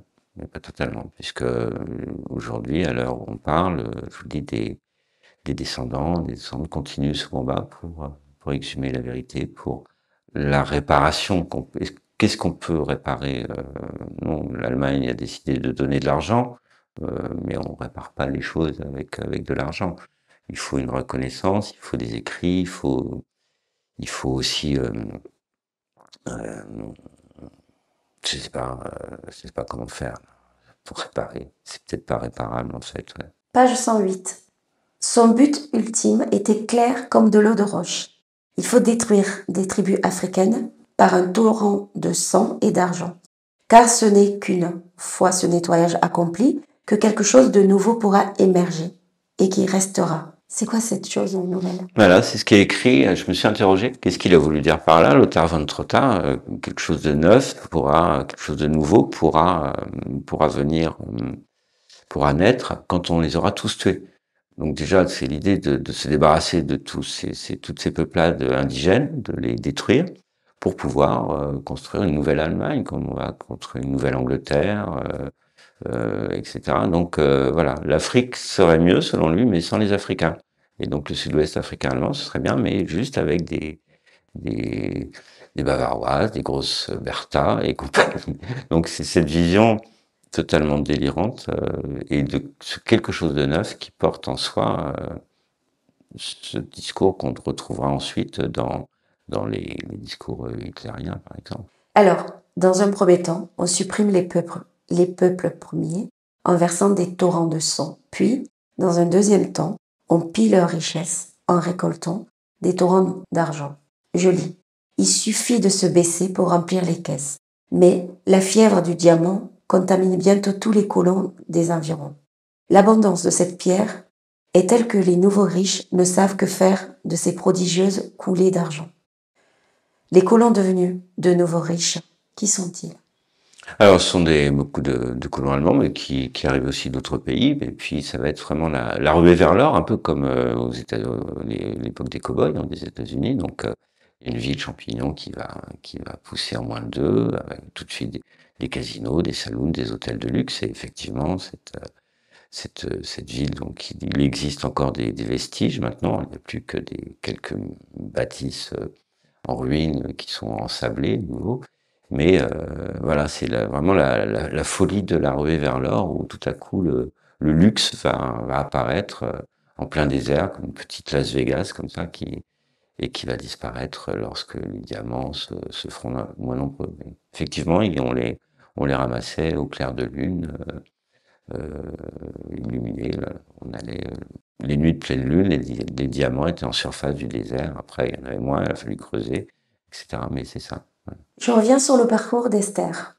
Après la chute de Jacob Marengo, elle est faite prisonnière pour être ensuite libérée avec une poignée de survivants. Elle se met au service d'un fermier, un pasteur au nom de Sébastien. Parlez-nous un peu de ce personnage qui pourrait faire penser aux hommes de bien dont faisait référence Jacob Marengo dans sa dernière lettre. Ouais, dans toute cette barbarie, cette brutalité des soldats ou des colons, il me semblait quand même nécessaire de placer un personnage qui échappe, qui est pas contaminé par le racisme et par la brutalité de tout cet univers, et qui a une certaine humanité. Et donc c'est un personnage de fiction, et j'avais besoin de lui justement et là, c'est là où je ne suis pas du tout l'historien, parce que je ne sais pas si ces personnages peuvent exister dans un contexte comme celui-là et être fondamentalement bon. Donc il est, il est en quelque sorte une création un peu artificielle du romancier qui place un personnage qui a certaines valeurs. C'est pas non plus le héros idéal, hein. Il a aussi ses faiblesses. Mais il échappe je dirais, à la saloperie humaine qui a contaminé tout un territoire. Esther souffre du syndrome du survivant. Et pour retrouver un semblant de vie normale, elle donne libre cours à une pratique ancestrale, un rituel qui la tient en vie. Mais pour combien de temps? Sans vouloir spoiler l'histoire, mais peut-on se reconnecter à une vie dite normale après avoir côtoyé la mort de près et après avoir vécu des choses aussi atroces que des dépeçages de crâne, Philippe? C'est là où Esther trouve l'aide de la religion et de ce rituel qui est celle du feu sacré, où elle renoue avec les esprits des défunts, elle leur parle, elle les convoque, et ils sont pas totalement morts. Et donc c'est la force de ce rituel qui vient combattre le génocide. On pourra tuer les corps, les âmes des défunts sont toujours là.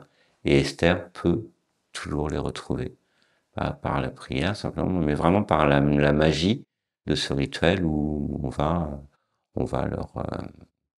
les reconnaître. Donc je me suis documenté sur cette pratique qui est effectivement qui peut paraître oui, une forme de croyance et de superstition, mais qui est extrêmement fréquente avec des, des peuples héros-nama. On voit encore aujourd'hui je voyais un descendant de héros qui, avant d'entrer sur le territoire du Waterberg, prend un peu de terre du sol et en met dans sa bouche et la rejette ensuite, et il demande l'autorisation aux esprits de pouvoir entrer là où ils sont morts parce qu'ils n'ont pas pu retrouver les corps, ils ont été perdus. Donc il sait qu'ils sont là, les ossements sont là, et il demande l'autorisation s'ils sont fâchés ou pas, et s'il peut pénétrer sur ce territoire où ils ont été mis à mort.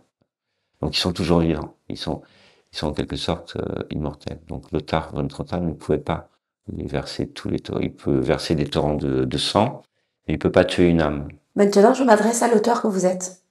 À quel moment l'écriture s'est-elle imposée dans votre vie, Philippe? Imposé, je rêvais quand j'étais très jeune de devenir un écrivain, de devenir écrivain. Donc j'ai lu beaucoup, j'ai écrit beaucoup. Je me suis rendu compte que ça valait rien parce que j'imitais des gens que j'admirais comme Hemingway ou peu importe, ou d'autres. Ou Camus, ou les surréalistes, soit j'ai tout imité. Enfin, tout. Et j'ai laissé tomber tout ça, j'ai jeté tout ça. Ensuite, j'ai écrit pendant de longues années mes pratiques de journal intime, mais j'ai gardé tout ça pour moi. Finalement, j'ai tout jeté. Donc l'écriture s'est imposée à moi par le biais d'une rencontre avec Léa, ma compagne, et de ses grands-parents, dont Zacharie Blondel, qui est un aïeul, est mort à l'île des Pins en 1893, et qui m'avait, sans que je leur demande, parlé de ce personnage qui était mort là-bas, et ils ne savaient pas pourquoi. Et j'avais dit à ma compagne, bah, tu devrais écrire un roman, c'est l'histoire de tes aïeux. Et comme elle l'a pas fait, je l'ai fait, et puis c'est parti comme ça. Chez Philippe Cusset, l'inspiration naît à quel moment? Qu'est-ce qui vous pousse à aller jusqu'au bout d'un projet? Alors, je sais pas, je crois pas à l'inspiration. Je pense pas être un écrivain inspiré. L'inspiration est une notion un peu magique, un peu sublime, et je la trouve orgueilleuse pour ceux qui la revendiquent. Mais non, je suis pas inspiré. Je suis inspiré si par la réalité, par les faits. Donc, qu'est-ce qui me pousse? Bah, c'est, disons, de combattre ce que je déteste, c'est-à-dire le racisme, la discrimination, la brutalité, la violence. Et écrire, c'est une des formes que peut prendre ce combat. Voilà, c'est tout. À la fin de votre ouvrage, vous invoquez Aimé Césaire et son discours sur le colonialisme. En voici l'extrait. Ce qu'il ne pardonne pas à Hitler, ce n'est pas le crime en soi. Le crime contre l'homme, ce n'est pas l'humiliation de l'homme en soi. C'est le crime contre l'homme blanc. C'est l'humiliation de l'homme blanc et d'avoir appliqué à l'Europe des procédés colonialistes dont n'ont relevé jusqu'ici que les Arabes d'Algérie, les colis de l'Inde et les nègres de l'Afrique. Alors, je me permets une grande ellipse. Vous me dites si je me trompe, Philippe. En quelque sorte, ce que dit ce discours d'Aimé Césaire, c'est que le capitalisme a donné naissance à la colonisation, qui, par effet boomerang, a enfanté Hitler. Aimé Césaire affirme et confirme que l'Europe est tout simplement indéfendable moralement et spirituellement. Est-ce que vous êtes d'accord avec lui? Ouais. C'est pour ça que j'ai donné la parole à la fin du livre. Je crois que c'est passé à la fin. Et cette précision est essentielle. C'est effectivement, si ce génocide a été si tardivement reconnu, c'est parce qu'il frappait des peuples d'Afrique. Et on connaît très bien la Shoah, parce qu'elle frappe essentiellement des peuples européens. Donc c'est la raison pour laquelle cette histoire est restée très, très longtemps méconnue. Et donc je souscris totalement à la thèse d'Aimé Césaire. Voilà. Et donc la logique sur laquelle le capitalisme mène au colonialisme, et le colonialisme finalement s'achève par des formes de brutalité ou d'extermination, est juste également. Alors, tout au long de la lecture de ce roman, je suis passée par plusieurs émotions. Dans ma phase colère et frayeur, je pouvais me glisser du côté d'Esther, l'accompagnant dans ses tâches quotidiennes. Puis, dans ma phase dégoût et pitié, Je me glissai en tant qu'observatrice sur cette route déserte du côté des bras cassés. Ensuite vient la question fatidique. Quelle place souhaitez-vous laisser à votre lecteur dans ce roman si poignant? Une place essentielle puisque je ne tire aucune morale de ce livre. Il y a pas, c'est pas un conte philosophique, c'est pas une fable de La Fontaine. Le lecteur, les lectrices jugent par eux-mêmes et voilà, c'est pas un roman à thèse. Simplement, je me suis appuyé sur quelques faits précis. J'ai inventé quelques personnages et maintenant voilà, je laisse l'œuvre voyager toute seule et les lecteurs se dépatouiller avec ça. Donc je suis désolé, mais je ne peux pas répondre. Alors, avant de terminer cette interview, j'avais envie d'évoquer avec vous cet autre ouvrage que vous avez coécrit avec Léa Derrigalietti et Thomas Junior. C'est un livre qui vient tout juste de paraître aux éditions L'Harmattan qui s'intitule Sur le fil de l'exil. Parlez-nous un peu de ce livre. C'est un livre qui est né de la rencontre entre trois personnes, voilà, donc il y a Léa Derrigalietti et Thomas Junior. Donc on s'est rencontrés sur des camps de réfugiés, de demandeurs d'asile, dans des squats. Et donc, on avait commencé à écrire des textes ou Léa à faire des aquarelles, des portraits de ces réfugiés qui ont été proposés dans certaines expositions à Reims, là où on vit, survivent ces camps encore aujourd'hui, et pour sensibiliser un peu, pour essayer de faire un peu de bruit pour qu'on leur vienne enfin en aide et qu'on les laisse pas dehors comme des chiens. Donc au départ, c'était ça, les aquarelles et les textes, les poèmes. Et puis Thomas, qui est un réfugié vient d'Angola, a écrit des textes sur son exil et ce qu'il a vécu là-bas en Angola et finalement il n'a connu que la guerre, il n'a connu que la violence. Et donc on a essayé de composer, de conjuguer nos talents pour en faire un livret qui évoque de manière sensible, c'est le sous-titre du livre, une évocation sensible, cette réalité. Voilà.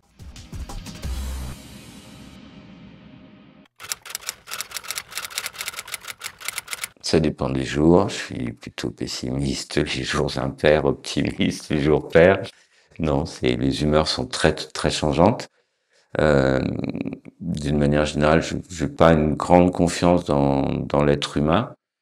À partir du moment où je crois quand même en l'amitié, donc voilà, j'ai besoin de connaître les personnes, mais sinon j'ai pas de philosophie qui va dominer ma façon de penser le monde.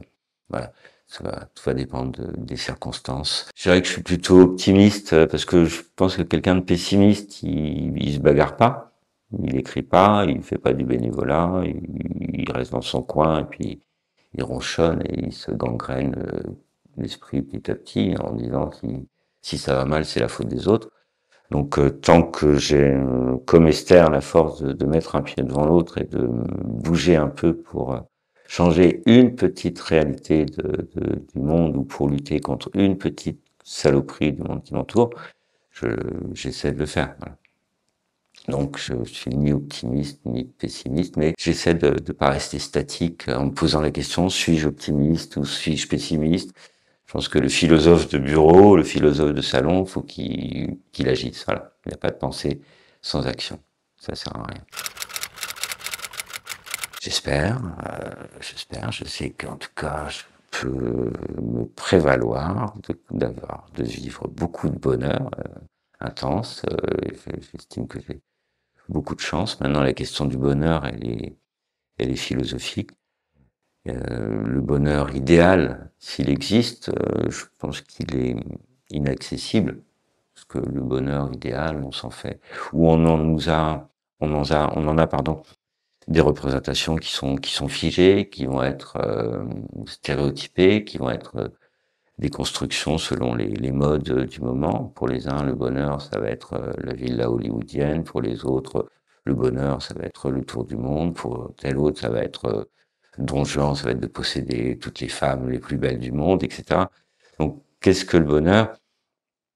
Pour moi, je pense que c'est de trouver une raison de me lever le matin, d'avoir envie de découvrir. Voilà, c'est la découverte, l'inconnu, aller vers l'inconnu. Je pense que c'est une façon d'être heureux, de pas s'enfermer dans son cocon, sa bulle, et dans ce monde où on a des processus qui nous individualisent, qui nous enferment dans un confort par les écrans, par la volonté d'être tranquille chez soi, de mettre des murs, des frontières. Je pense que on est dans une période où l'être humain est en train de construire sa propre cage. Il pense qu'il construit une forteresse, mais non, le bonheur, c'est de pouvoir casser des murs. Voilà. Esther qui traverse le désert, comme Marengo qui se bat contre un occupant 10 fois plus fort que lui. J'ai beaucoup d'admiration pour eux, beaucoup d'admiration. Je pense qu'il faut un courage extraordinaire pour monter dans un zodiaque qui est surchargé, qui en plus fait vivre des mafias de passeurs, des choses assez crades. Mais voilà, de dire je vais traverser cet océan ou cette mer pour essayer de vivre. J'ai beaucoup d'admiration et je suis écœuré des discours qu'on entend sur ces gens qui devraient rester chez eux, ces gens qui ignorent la réalité géopolitique de tel ou tel pays, qui vont les juger. Donc, pour en avoir rencontré quelques-uns d'entre eux qui ont vécu cette traversée sur les zodiaques, notamment je pense à une jeune femme qui vient du Ghana, qui l'a fait, elle était enceinte, voilà, elle sortait des camps de Libye et d'un esclavage terrible, et donc il faut un courage extraordinaire. Des gens qui souvent ne savent pas nager, enfin, qu'est-ce que ça change? De toute façon, on ne survit pas longtemps dans une eau froide, et voilà, je les admire, franchement. Je sais pas si moi j'aurais même poussé pour fuir la persécution, la révolte, la dictature, je ne sais pas si j'aurais ce courage. J'ai peur d'une mort ennuyeuse. Voilà. Je voudrais pas avoir une mort ennuyeuse, mourir dans un EHPAD, dans mon lit, mourir. Voilà. Je veux pas non plus d'une mort glorieuse au champ de bataille. Voilà, non, j'ai pas non plus cette prétention. Je sais qu'il va falloir que je me mette à y réfléchir à cette question-là. Bon, je vais faire une pirouette. Maintenant que j'ai laissé des livres, je veux dire, qui sont immortels, ils vont vivre après moi. Et donc, d'une manière générale, voilà, mon corps pourra être réduit en poussière, mais mon âme, peut-être qu'elle se trouve un peu dans des torrents de sang et d'argent, et que Esther en a une petite parcelle. Merci d'avoir participé à cette émission. Merci à vous et merci à Valeurs Relatives pour l'invitation.